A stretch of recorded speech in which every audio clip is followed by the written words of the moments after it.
Bonsoir à ceux qui sont arrivés entre-temps. On vous salue dans le nom merveilleux de Jésus-Christ et on est heureux et content d'être dans sa présence ce soir. Alléluia.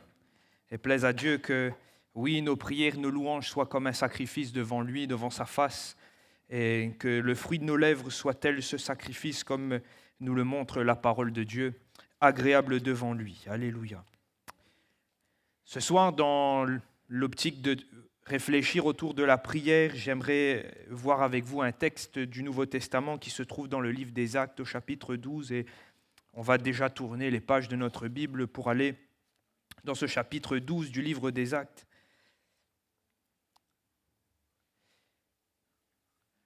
On connaît bien ce texte et on l'a déjà prêché à plusieurs reprises, on l'a déjà parlé au sujet de ce texte et je crois qu'il est toujours bon pour nous de nous rappeler les bonnes choses. Cela est salutaire pour nous, mais cela aussi nous encourage, cela nous donne encore plus de raisons pour lesquelles nous nous tenons dans la prière, pour lesquelles nous sommes réunis et pour lesquelles nous combattons dans la prière. Et nous allons voir ce merveilleux récit où Pierre a été délivré de prison. Alors nous lisons. On peut lire depuis le verset 1er, il est écrit « Vers le même temps, le roi Hérode se mit à maltraiter quelques membres de l'Église, et il fit mourir par l'épée Jacques, frère de Jean. Voyant que cela était agréable aux Juifs, il fit encore arrêter Pierre. C'était pendant les jours des pains sans levain. Après l'avoir saisi et jeté en prison, il le mit sous la garde de 4 escouades de 4 soldats chacune, avec l'intention de le faire comparaître devant le peuple après la Pâque. Pierre, donc, était gardé dans la prison et l'Église ne cessait d'adresser pour lui des prières à Dieu. La nuit qui précéda le jour où Hérode allait le faire comparaître, Pierre, lié de 2 chaînes, dormait entre 2 soldats. Et des sentinelles devant la porte gardaient la prison. Et voici un ange du Seigneur survint et une lumière brilla dans la prison. L'ange réveilla Pierre en le frappant au côté et en disant « Lève-toi promptement ». Les chaînes tombèrent de ses mains et l'ange lui dit « Mets ta ceinture et tes sandales » et il fit ainsi. L'ange lui dit encore « Enveloppe-toi de ton manteau et suis-moi ». Pierre sortit et le suivit, ne sachant pas ce qui se faisait par l'ange était réel et s'imaginant avoir une vision. Lorsqu'ils eurent passé la première garde puis la seconde, ils arrivèrent à la porte de fer qui mène à la ville et qui s'ouvrit d'elle-même devant eux. Ils sortirent et s'avancèrent dans une rue. Aussitôt l'ange quitta Pierre. Revenu à lui-même, Pierre lui dit « Je vois maintenant d'une manière certaine que le Seigneur a envoyé son ange et qu'il m'a délivré de la main d'Hérode et de tout ce que le peuple juif attendait. » Après avoir réfléchi, il se dirigea vers la maison de Marie, mère de Jean, surnommée Marc, où beaucoup de personnes étaient réunies et priaient. Il frappa à la porte du vestibule et une servante nommée Rhode s'approcha pour écouter. Elle reconnut la voix de Pierre et dans sa joie, au lieu d'ouvrir, elle courut annoncer que Pierre était devant la porte. Ils lui dirent « Tu es folle », mais elle affirma que la chose était ainsi et ils dirent « C'est son ange ». Cependant Pierre continuait à frapper. Ils ouvrirent et furent étonnés de le voir. Pierre, leur ayant de la main fait signe de se taire, leur raconta comment le Seigneur l'avait tiré de la prison. Et il dit « Annoncez-le à Jacques et aux frères ». Puis il sortit et s'en alla dans un autre lieu. Amen. On a lu l'entièreté du texte qui nous parle de cette situation. Pourquoi ? Pour voir aussi toute la puissance et les merveilles que Dieu a accomplies dans cette situation. Comprenons-le, ce n'est pas un mythe, ce n'est pas un conte. Pierre était bien enfermé et Pierre a été délivré. Alléluia.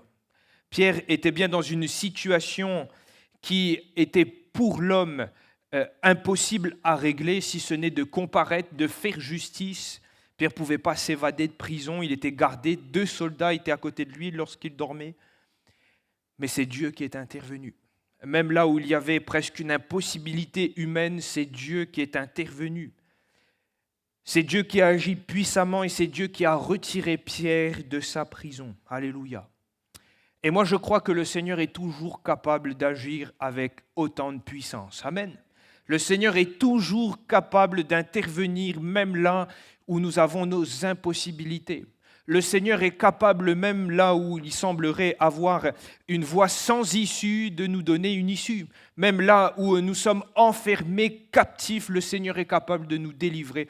Le Seigneur est même capable d'agir face à des maladies qui semblent incurables aux yeux des hommes, parce que Dieu est ce divin médecin. Alléluia. Rien n'est impossible à Dieu. Vous le croyez ? J'espère que vous le croyez, parce que si nous sommes venus ce soir, ce n'est pas pour prier un petit Dieu, mais c'est pour prier le Dieu créateur. Alléluia. Mais ce que j'aimerais voir avec vous, c'est que si Dieu a agi puissamment, si Dieu est intervenu de la sorte en voyant un ange pour faire sortir Pierre, il y a une chose qui m'arrête ce soir, c'est ce verset 5, et la prédication est axée sur ce verset 5.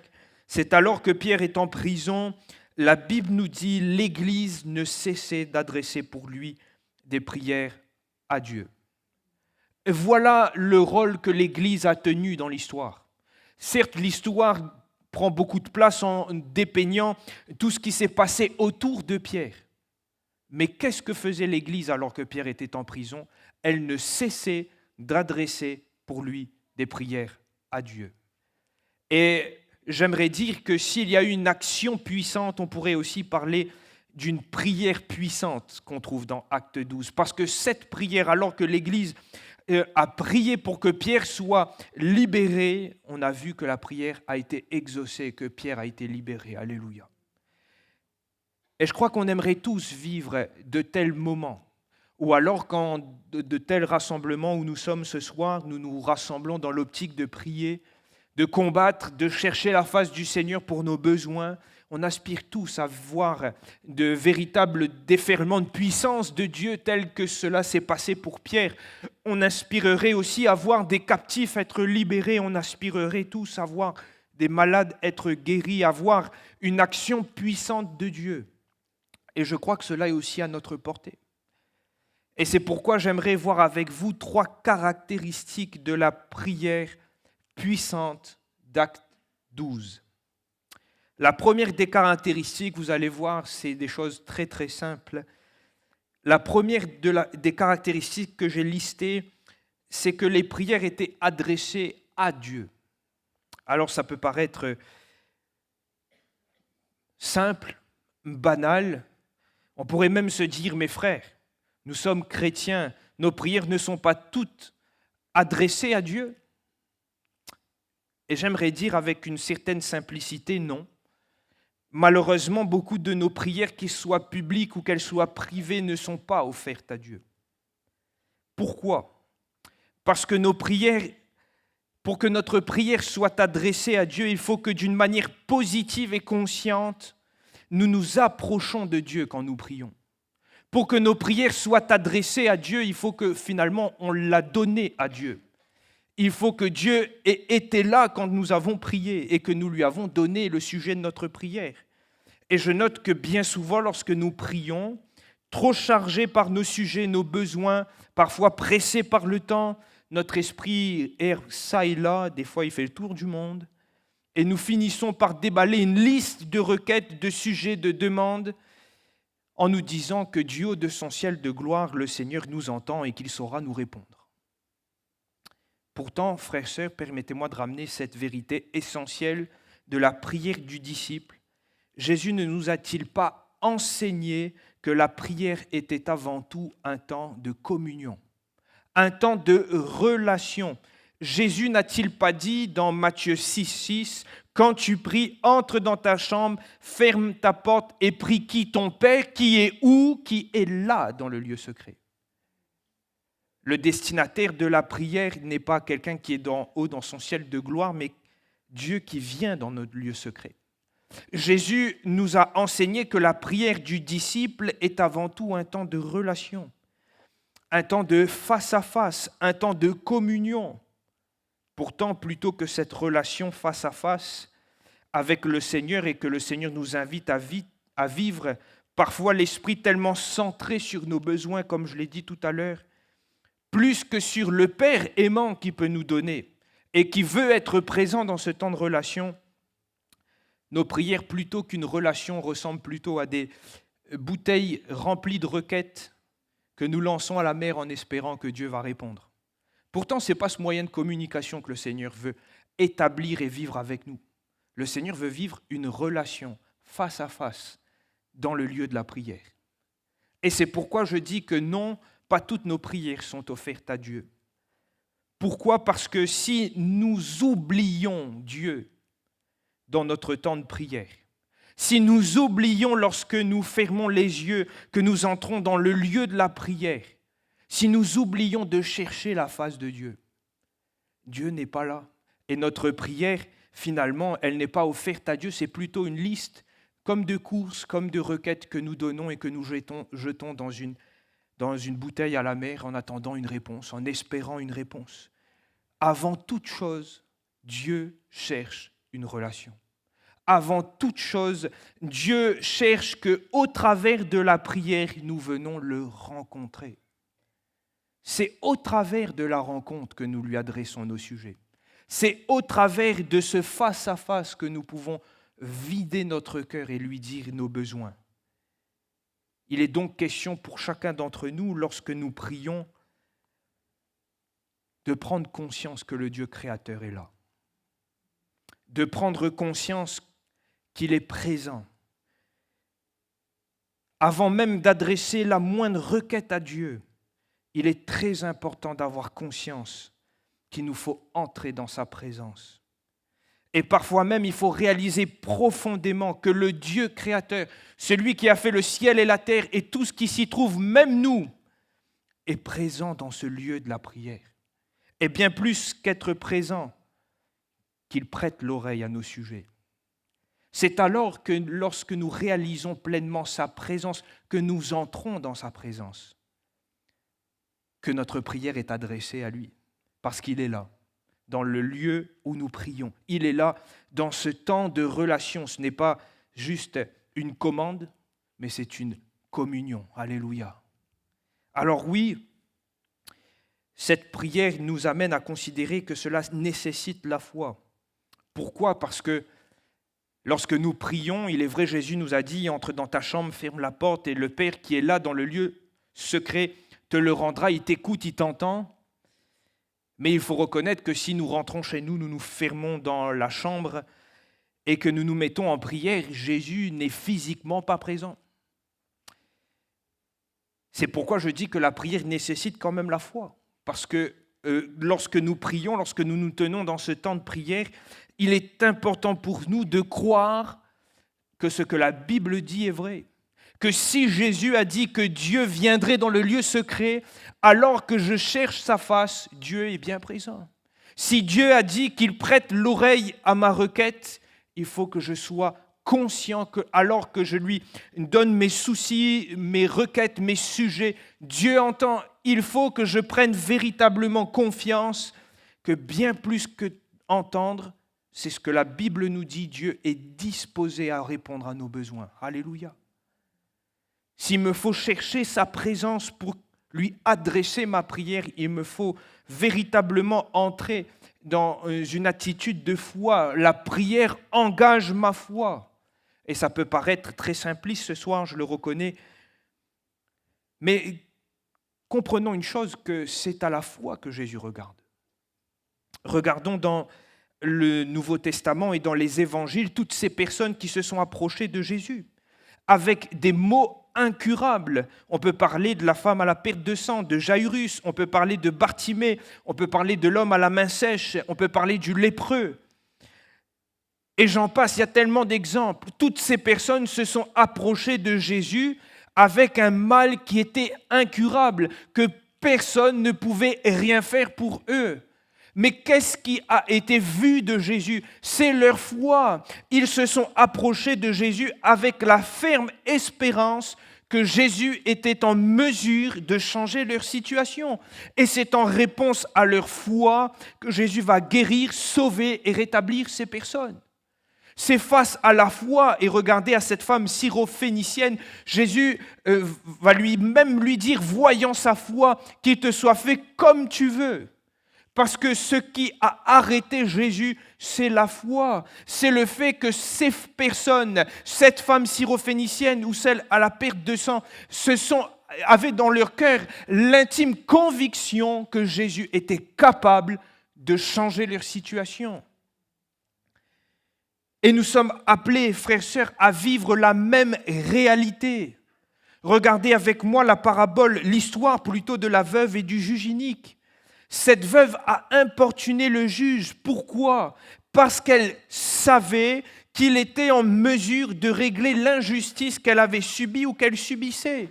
Donc elle n'a pas lâché le morceau. Nuit et jour, à chaque moment qu'elle le pouvait, elle est partie importuner le juge. Pourquoi ? Elle avait l'assurance qu'il était en mesure d'agir en sa faveur. Nous sommes appelés à vivre la même réalité. S'il est vrai qu'il nous faut chercher la face de Dieu, considérer qu'il est bien présent, prendre conscience que lorsque nous sommes en prière, ce n'est pas pour passer une commande comme un repas, mais pour vivre un temps face à face avec le Dieu créateur, il nous faut aussi nous approcher de Dieu avec foi, considérant que lui aussi est en mesure d'intervenir dans nos besoins, lui aussi est en mesure d'agir puissamment. Et moi, j'aime bien cette invitation de Hébreux 4,16 que je cite souvent. Mais considérant la croix, le tout accompli de la croix, considérant l'œuvre de Jésus, considérant ce qu'il a fait pour moi, la nouvelle route qu'il a dressée pour moi, je suis invité à m'approcher avec assurance, ou on pourrait dire à m'approcher avec foi du trône de la grâce, afin d'obtenir miséricorde et de trouver grâce pour être secouru dans mes besoins. Je dois m'approcher avec assurance, avec foi. Je dois savoir que Christ a tout accompli pour moi. Je dois m'attendre à ce que le Seigneur agisse. Frères et sœurs, on a besoin de prier avec foi. Dans ce chapitre 12, alors que l'Église est en train de vivre une terrible tribulation parce qu'elle est persécutée, les premiers versets du chapitre 12 nous montrent la persécution. Il y a même eu l'arrestation et le meurtre de Jacques. Croyez-moi que lorsque l'Église est en train de prier, ils croyaient vraiment que le Seigneur était capable de libérer Pierre. Pourquoi ? Parce qu'eux-mêmes étaient sous la menace. S'ils ont pris le risque de se rassembler, d'être présents, c'est parce qu'ils avaient une certitude. Jésus est en mesure d'agir. Jésus est au milieu de son peuple et Jésus peut agir. Et c'est pour cela qu'ils ont prié.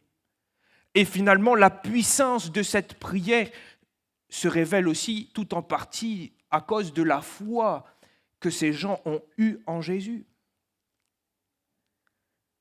La prière et la foi, je le dis ce soir, sont indissociables. La prière engage ma foi de croire que lorsque j'entre dans le lieu secret, Jésus est là. La prière engage ma foi de croire que lorsque je lui parle de mes besoins, il m'entend.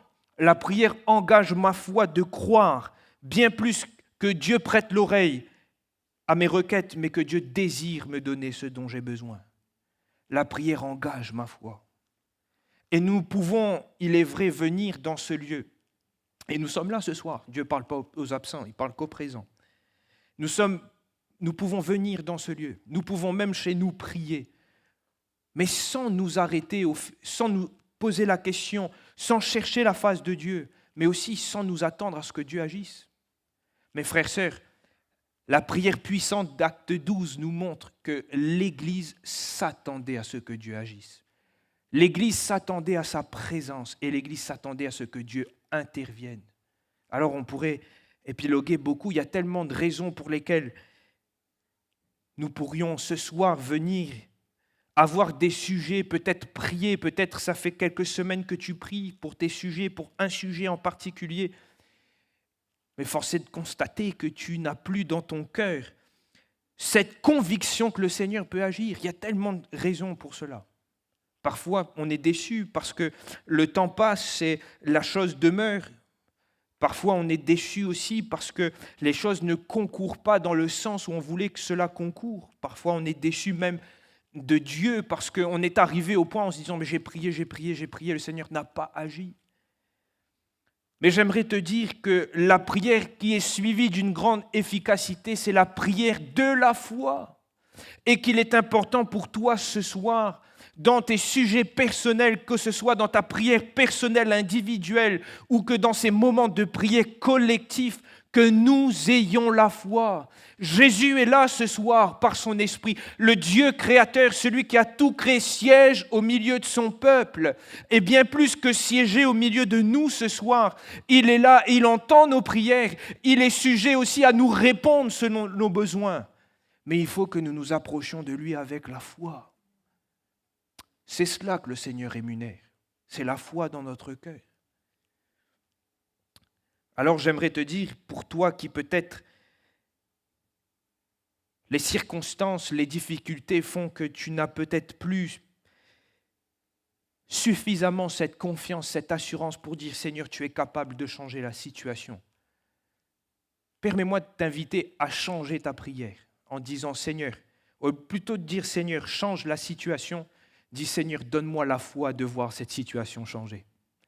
Fais cette prière au Seigneur. Dis, Seigneur, par rapport à mes soucis, mes difficultés, et il est vrai, Seigneur, je me sens fragile par rapport à la foi, mais donne-moi la foi de voir ces choses changer. Jésus a dit à ses disciples qui cherchaient à avoir une quantité de foi qu'il suffisait d'avoir la foi comme un grain de sénévé pour bouger les montagnes.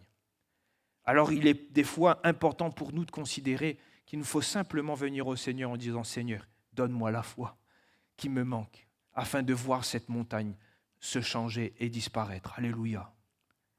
La première chose et la première caractéristique de cette prière que nous voyons dans Acte 12, c'est que cette prière était adressée à Dieu avec foi. Oui, il était le destinataire parce qu'ils étaient convaincus que Dieu était présent. Et il était aussi le destinataire parce qu'ils avaient foi que Dieu était capable d'intervenir. Je note également cette seconde caractéristique. Le texte nous dit que l'Église ne cessait d'adresser pour lui des prières. Et j'aimerais dire une seconde clé de cette prière efficace exprimée dans Acte 12, c'est ces quelques mots, ne cessez de prier pour la situation. Et j'aimerais dire ce soir que la traduction française, en fait, peine à mettre en évidence la hardiesse des mots qui sont dans le texte littéral. Suivant les traductions, on va retrouver plusieurs façons d'écrire. On trouve dans la version qu'on a lue, ne cessez d'adresser. On va retrouver faisez d'instantes prières. On trouve dans une autre version, faisez d'ardentes prières. Et on trouve dans une autre version, la parole de vie, priez sans cesse. Mais si on veut traduire littéralement le sens de ces quelques mots en grec, on aurait dit qu'il priait d'une façon tendue à l'extrême. C'est bizarre, hein ?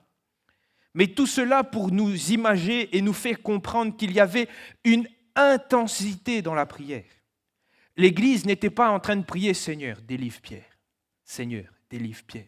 Non, il y avait un feu bouillant qui les animait. Il y avait une intensité dans ce temps de prière. L'Église qui était réunie priait avec une intensité, un désir ardent, comme si leur âme était sous la tension du désir de voir Pierre être délivré. Et je peux dire cela, pourquoi ? Parce que Luc a utilisé le même mot dans son évangile pour parler de la prière de Jésus dans le jardin de Gethsémanée. Dans Luc 22, 44, lorsqu'il dit que Jésus priait intensément dans le jardin au point que sa sueur devint comme des grumeaux de sang, c'est le même mot utilisé pour dire que l'Église ne cessait de prier, qui nous montre toute l'intensité que l'Église avait dans la prière. Ce n'était pas une prière, les gens n'étaient pas stoïques, mais il y avait un feu présent, il y avait une hardiesse dans la prière afin de voir les choses changer. L'Église s'attendait à voir Pierre être libéré, ils ne savaient pas comment, mais ils étaient dans la prière avec intensité en réclamant à Dieu sa grâce. Et cela m'amène à considérer ce soir que d'une certaine manière, la puissance de la prière, a été aussi pris en compte à cause de l'engagement de leur cœur. Parce que s'ils étaient dans cette intensité, si l'Église priait avec cette ardeur et cette hardiesse, c'est parce que leur cœur était engagé dans la prière. Ce n'était pas un sujet intellectuel de voir Pierre sortir de prison, c'était l'expression du cœur. Ils voulaient de tout leur cœur voir Pierre être libéré. Il y avait une aspiration profonde dans leur cœur à voir Pierre sortir de prison. Et j'aimerais dire que la prière efficace et puissante nous engage aussi et engage notre cœur. Regardez Jésus dans les évangiles, face aux foules, face aux malades, face aux marginaux, Jésus a toujours été ému de compassion. Jésus s'est toujours inquiété. Alors qu'il passait devant la ville, la Bible nous dit que Jésus va pleurer sur la ville. Alors que Jésus est face à des personnes qui sont rejetées de la société, la Bible nous montre qu'il est ému de compassion, revêtu d'entrailles de miséricorde pour le malheureux.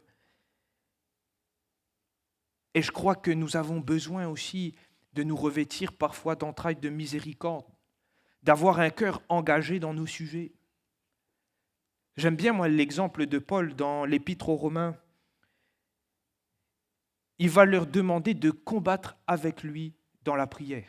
Et littéralement, il est en train d'engager les Romains au combat, soit sur le ring, comme il y avait les Jeux olympiques à l'époque, soit sur le champ de combat. Mais quoi qu'il en soit, ring ou champ de combat, il faut bien comprendre que quand on est face à l'adversaire, on est engagé à 100%, il faut combattre.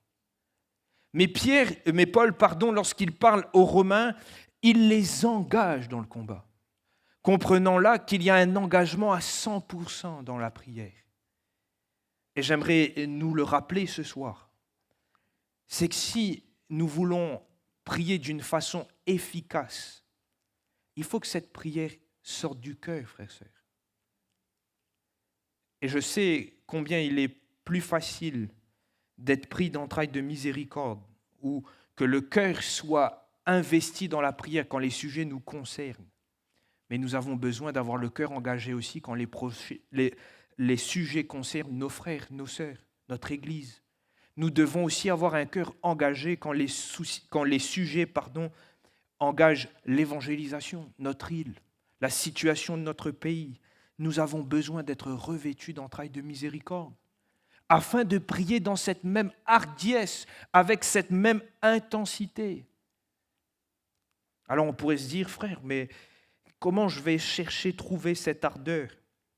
On pourrait aller dans toutes sortes d'efforts qu'on pourrait faire, mais j'aimerais le ramener très simplement, c'est que cette ardeur, cette intensité, c'est le Saint-Esprit qui nous la donne. C'est Dieu qui nous la communique par son esprit, et c'est ce que Paul dit en substance aux Romains. Quand on ne sait pas ce qu'il convient de demander, quand on est dans nos faiblesses, quand on ne sait pas comment le demander, l'Esprit vient nous aider. Et l'Esprit prie pour nous par des soupirs inexprimables. Et je crois que dans la prière, nous avons besoin d'être conduits par l'Esprit. Dans les sujets de prière, nous avons besoin de cette conduite par l'Esprit, afin de pouvoir aussi prier avec le cœur engagé. Je ne sais pas si ça vous est déjà arrivé. Moi, c'est mon cas, donc je vous parle de quelque chose que j'ai vécu, mais quand le Saint-Esprit vous met à cœur un sujet, même qui ne vous concerne pas, et généralement qui ne vous concerne pas, je remarque qu'on a une hardiesse différente dans la prière. Il y a une intensité dans la prière quand le sujet est poussé par l'Esprit, qui surpasse ce qu'on peut faire habituellement tout seul. Moi, ça m'est déjà arrivé, même dans le sommeil, que le Seigneur nous réveille pour un sujet. Mais je remarque que la façon de prier n'est pas la même. Pourquoi ? Parce que c'est le Saint-Esprit qui nous communique cette ardeur, ce feu bouillant, afin de prier avec cette intensité. Frères, sœurs, nous avons besoin, même dans nos temps de prière personnels ou collectifs, d'être conduits par l'Esprit, mais aussi d'être souple à l'Esprit, afin que l'Esprit puisse aussi avoir cette liberté de nous convaincre de prier pour tel sujet, de nous engager dans le combat. Il y a tellement de combats où nous ne nous engageons pas des fois. Nous nous disons, l'autre, le frère, il va combattre, le frère, mais le Seigneur veut nous engager dans les combats. Même ceux qui sont propres à nos frères, à nos sœurs, pas à nous directement, mais le Seigneur veut nous engager dans ces combats. C'est notre rôle de l'Église. Et je note que là, l'Église s'est engagée dans le combat pour faire sortir Pierre. Ça ne les concernait pas directement. Ils ont prié pour Pierre, mais avec ce feu dans leur cœur, aspirant à voir Pierre sortir de prison de tout leur cœur. Alléluia. Alors si la prière de Acte 12 nous montre qu'elle a été adressée à Dieu avec foi. Elle nous montre aussi toute l'intensité qui est une clé de la prière. Et je note cette dernière caractéristique, que l'Église priait. C'est l'Église qui priait. Il n'est pas question d'un frère, d'une sœur, mais il est question de l'Église, du rassemblement. Il est question du corps de Christ. Il est question de cette assemblée des saints qui s'était mis en prière. Pas simplement une partie, c'est l'Église qui s'était mis en prière. Alors oui, il est vrai que la prière individuelle est puissante. N'est-il pas écrit dans Jacques qu'Élie était un homme comme nous et qu'il a prié et que la pluie s'est arrêtée pendant 3 ans et demi? Mais il faut aussi reconnaître, frères et sœurs, qu'il y a d'abondantes bénédictions dans la prière collective. Dieu trouve ses délices dans l'unité et dans l'unité du corps. Aussi, il a prononcé cette bénédiction spéciale sur la prière qui est présentée par plusieurs et dans l'unité. Et on le retrouve dans Matthieu 18, 19. Si 2 d'entre vous s'accordent sur la terre pour demander quoi que ce soit en mon nom, cela leur sera accordé par mon Père céleste. Alléluia. Dieu trouve ses délices dans l'unité. Et Dieu nous a laissé cette bénédiction qui est attachée à la prière de l'Église. Alléluia. Il est question cependant, frères et sœurs, d'une véritable unité. Il est question pour nous d'un parfait accord. Je l'ai déjà prêché, mais le mot utilisé, c'est symphoneo, qui nous parle de cette harmonie. Harmonie dans les motifs, dans les motivations pour le sujet dans lequel nous présentons, d'être presque en symbiose dans l'objet de la demande, dans ce qui est moteur de notre demande, d'être ensemble quand nous prions. Mais si nous sommes ensemble, frères et sœurs, la Bible nous dit que si nous prions dans la direction de la volonté de Dieu, le Père nous le donnera. Vous imaginez toutes les victoires qu'on peut gagner dans cette prière unie de l'Église, dans cette prière où nous sommes en parfait accord, où nous avons remis Dieu à sa place au centre, où nous avons cherché sa face, où nous prions avec foi, où nous prions avec notre cœur d'une façon intense sous la conduite de l'Esprit et où nous faisons un. Vous imaginez les victoires que nous pouvons gagner avec l'Église. Il est cependant question pour nous d'être un, même dans la prière, de faire tomber tout ce qui nous sépare et d'arriver à nous unir dans les sujets pour lesquels nous présentons au Seigneur. Alléluia.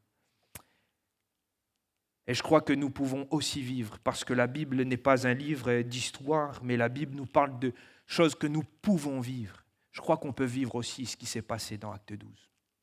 Voir des gens sortir de prison, alors peut-être pas physiquement, mais les prisons qui existent, prisons de l'addiction, prisons, toutes sortes de prisons qui existent.